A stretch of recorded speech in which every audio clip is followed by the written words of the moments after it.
Yo, what is good, dev guys? Welcome back. In this video, I want to show you guys how to set up your own settings to allow your players to choose between toggle or hold, aim or sprint, and then you can use the same process to kind of create whatever settings you want to create for your player. So let's navigate through this landmine field and find these classes that we need to touch. So there's a folder here called settings. And in this settings folder, there's this game setting registry. Now, this, I will not sit here and say that I know exactly what's going on, but I do know that this is where us as the player need to start looking for our different game settings. You can see here it has an initialize, a mouse and keyboard settings, initialize audio settings. And if you remember from the last video when we jumped into the options menu, you saw all those different settings going across the top. This is exactly where those settings are getting pulled from. So if I jump into this initialize mouse and keyboard settings, we could also do this for gamepad as well, but we'll just keep it on one side, mouse and keyboard, since that's what everybody's probably using to actually develop, hopefully. And you see here, if we go into this function here, we have all this different things going on. Let's try to find one that looks familiar. Right here. And if we look here, this here is a mouse sensitivity collection. We got our sensitivity name there. We have the name for this actual setting here. So it's the mouse sensitivity yaw. And then we got the display name that we want to show, and so on and so forth. And you see it's using this weird class here. This is U game setting value scalar dynamic. If we control click into that, you see it's this very deep object that derives from this use settings value scalar, and it's getting a raw 1 decimal, and this flies right over our heads. This is like engine code.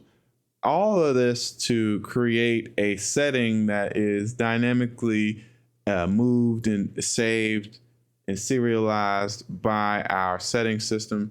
You can see they went deep and they made their own custom settings over here. They got custom settings for language.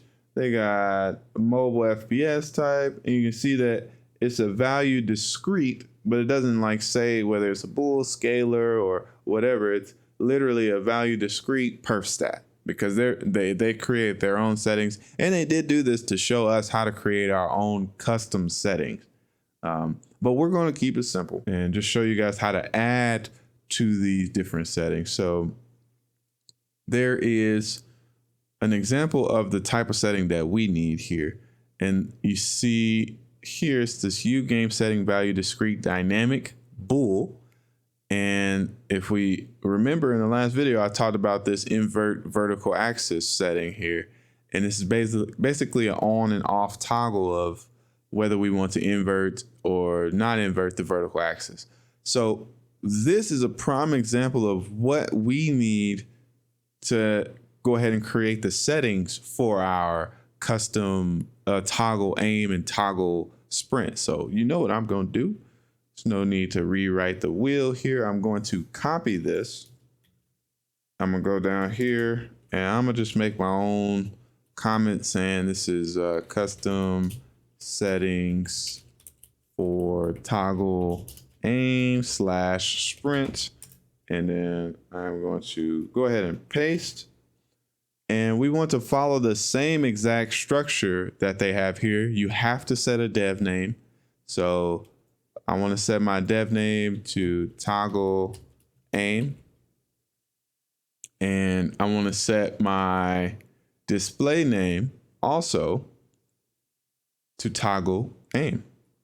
So you see here it's got this local text. This is how we're localizing the text. So it gets this, this is kind of like a key value, and this is the actual value that we're going to show. So what I'm going to do here is just replace this invert toggle vertical axis with toggle aim. And then I just want to go ahead and replace this completely with toggle aim.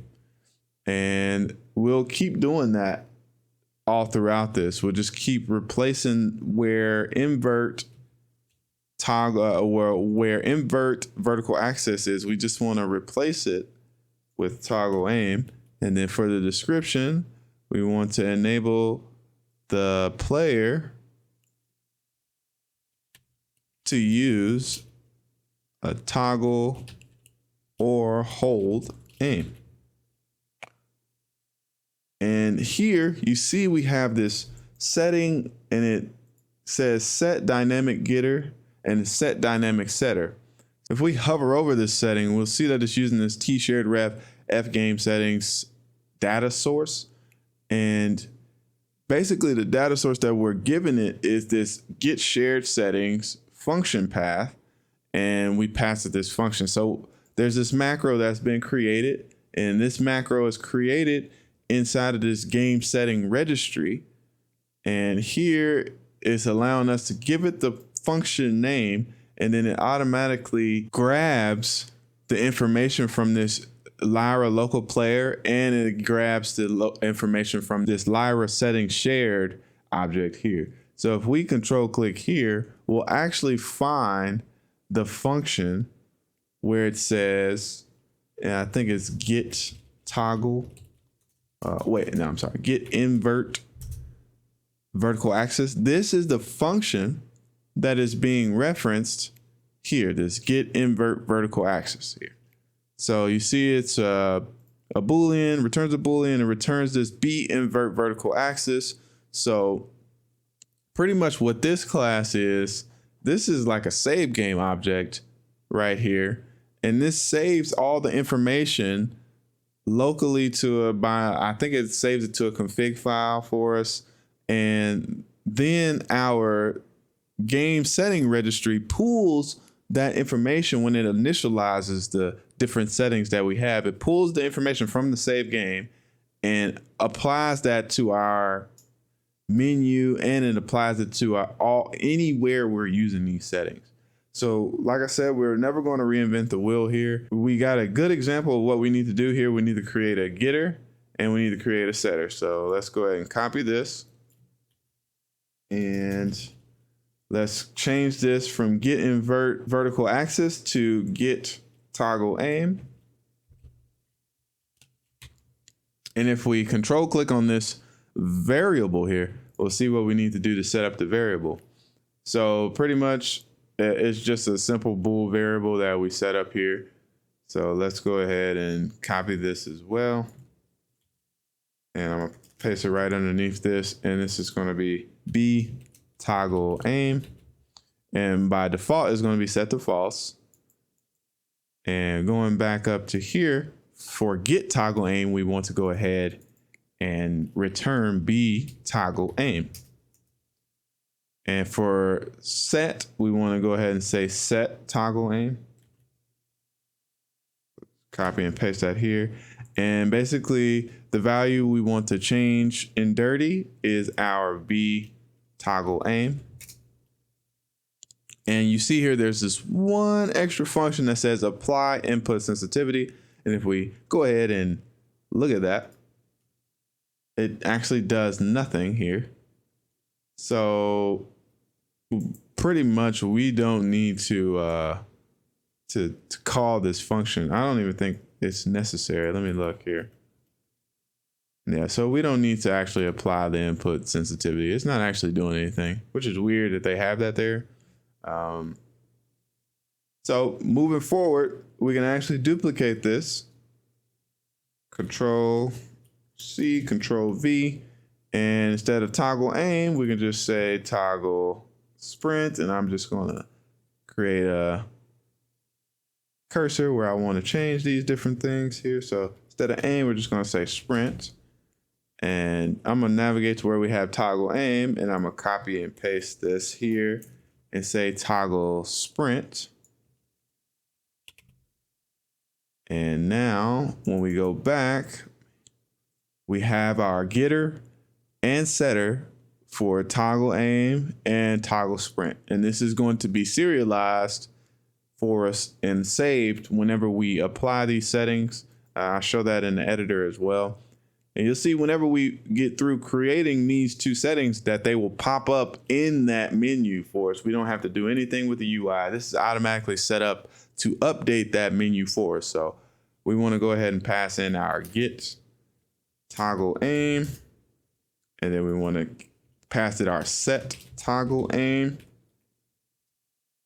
And here it says set default value. So basically what it's doing is getting the default value, and what we want to do is get the default value of toggle aim. So pretty much what this is doing is allowing us to always default the value to whatever the current value of toggle aim is. So if in game we set toggle aim, or we open up our menu and toggle aim was already set to false, it would automatically show in the menu that toggle aim is set to false. So this add edit condition, this is allowing us to separate this setting from mouse, keyboard to gamepad. So some settings you don't want to allow the player to adjust them on the console, just because you have to meet certain criteria when deploying to consoles in order to actually be able to put your game on a console. So some settings you don't want the console players to be able to touch, and that's what this add edit condition will do. It will check and see what device this game is running on, and as long as the edit condition meets this platform that we're actually passing through here, it says when platform supports mouse and keyboard, as long as this edit condition is valid, the setting will show. So here we're going to keep this the same. We could do this both on gamepad and mouse and keyboard, but if you want to allow players to do this on the gamepad, you can just go to the, I believe if we go to the game registry, here we have this initialize gamepad settings. You can just go here and create the same settings for the gamepad. But here they kept it separate so that you can, it's modular. It's a very modular way of building things. So you separate out the different input device. And you see here, it also says when the platform supports mouse and keyboard. The PlayStation, I believe, supports mouse and keyboard, at least for Fortnite it does. My nephew plays with a mouse and keyboard on his PlayStation when he was playing with a PlayStation. So you may not even have to create this on the gamepad specific thing. Okay, so moving forward, now we want to go ahead and I know I copied this one here, but since we already got most of the nomenclature set up here, we just want to go ahead and add a cursor wherever we said aim and change it to sprint. So that'll make this a lot quicker. And let's just delete aim and pass in sprint. And if I spell that correctly. So now we've set up two different settings for toggle aim and toggle sprint. What I'm going to do is I'm going to run this in the editor and just show you guys where you'll see this setting pop up. Okay, so that built successfully with no warning. Actually, it built successfully, but I did get a warning. Let me check this. It says, oh, it's the same warning that we got from earlier. I don't know why they're giving me this warning. Oh, it doesn't match the initialization order. Okay. So it says max health. I'm guessing we need to initialize max health first, but I'm not gonna worry about that. Back in here, if we hit play, we should, when we open up our options menu, go ahead and do that. If we go to our mouse and keyboard here, you'll see we have two new settings, toggle aim and toggle sprint. You'll see over here, it says allow the player to use toggle or hold sprint. And then we also have the description to enable the player to use toggle or hold aim. So we have our settings, but right now they're not doing anything. And if I go ahead and toggle those on, you see that the values of those will change. And if I apply these changes and go back, a function gets ran to save those settings. And if I play again, You'll see when we open up the settings menu again, that those settings will be toggled on. So it saves those settings, and then whenever our game starts up, it initializes those settings and it goes ahead and gives us those settings back so that whenever we're using these settings, they'll be correct for what we have saved previously. In the next video, I want to show you guys how to actually pull from those settings and use them inside of your gameplay abilities, or use them inside your character, and so on and so forth. So if you guys are ready for that, I'll see you in the next video. Peace.